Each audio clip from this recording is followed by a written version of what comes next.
Construction watching pizza party. Okay.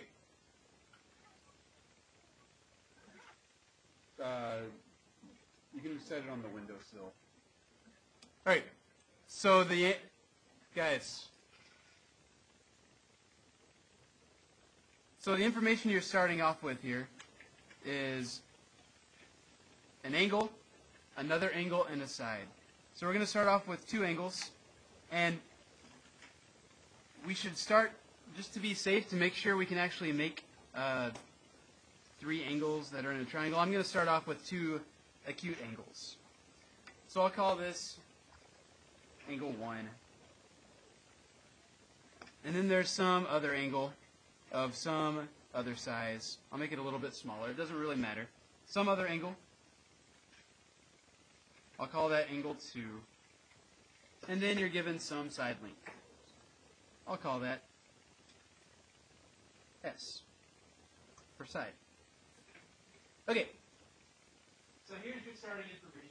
Whether it's exactly the same size as what was on the paper doesn't matter. You're going to do the same construction, which involves having a compass.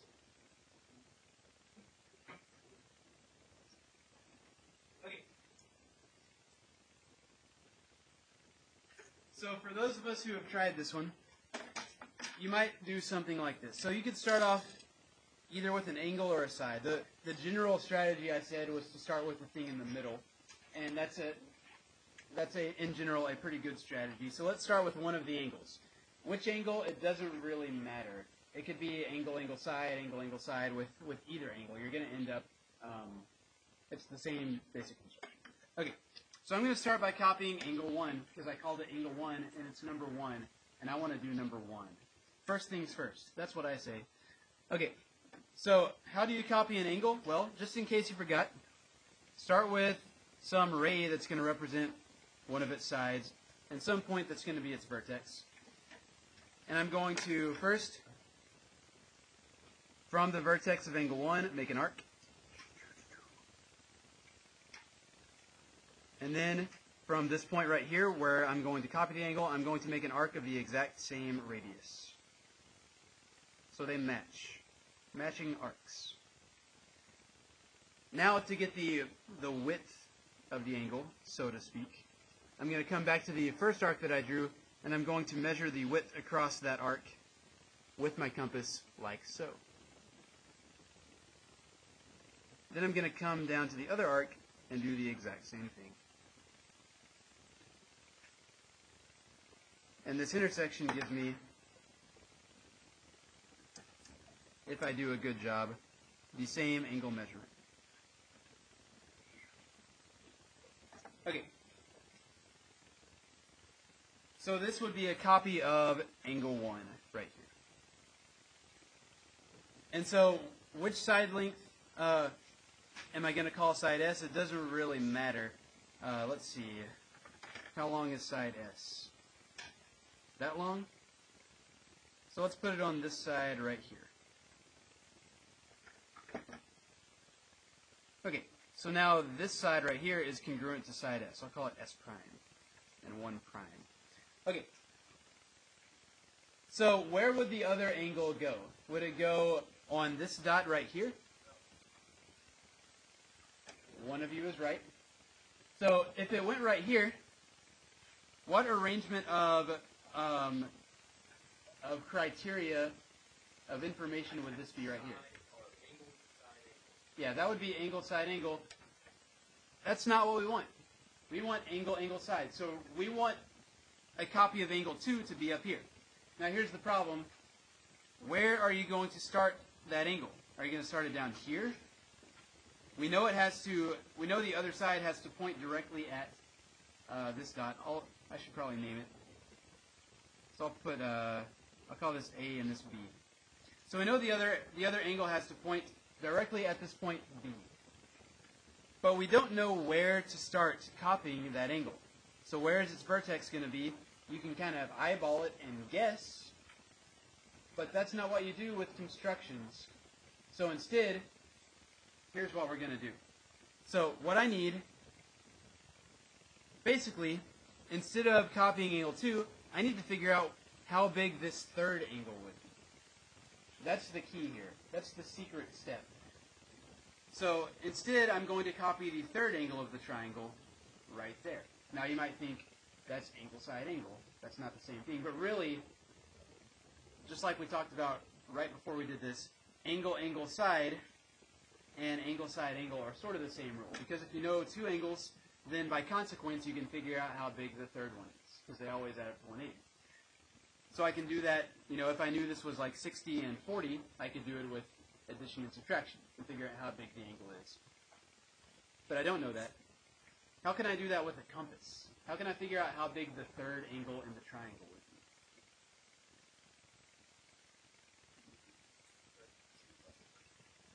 be? Yes, I subtract them from 180, but I have to do it with my compass. How?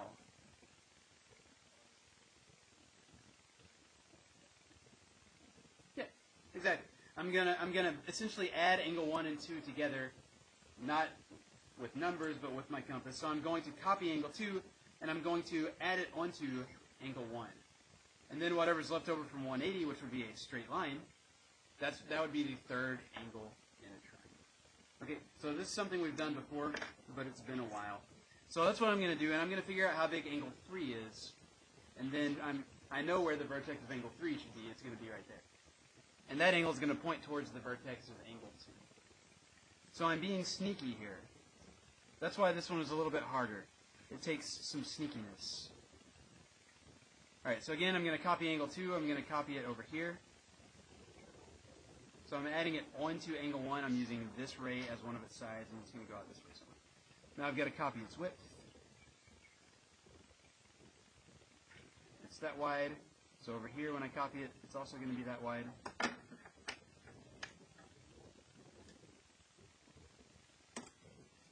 So there is angle 2 right there. Is it? Let's not make assumptions. It might be a right angle. It's close to a right angle. Is it? I mean, who knows? Even if I measured it, how sure could I be that it's really a right angle? Yeah, but this is an imperfect measuring tool. There's always going to be some degree of uncertainty. The only way to actually have a right angle is to construct it. So it's a little bit, it's like, what, 80, it's like 87-ish. So not quite a right angle. Gave us a scare. So where's angle 3? Well, I'm going to extend this line segment out right here. Like so.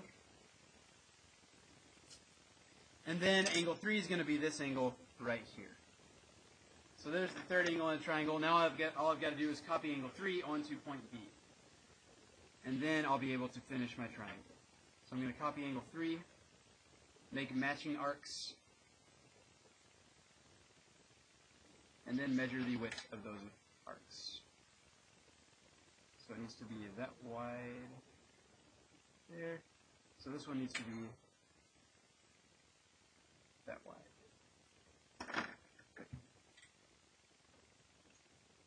So it turns out, because this is a 90-ish degree angle, 92.5, that my triangle is going to go way up here. But anyway, you get the idea. So where is that last vertex going to be? It's going to be wherever, so I'd have to extend this ray out. So it's going to be wherever those two things cross. No, I don't, because I just made angle 2 right there. Angle 2 just happened when I connected those two rays. So there's angle 2.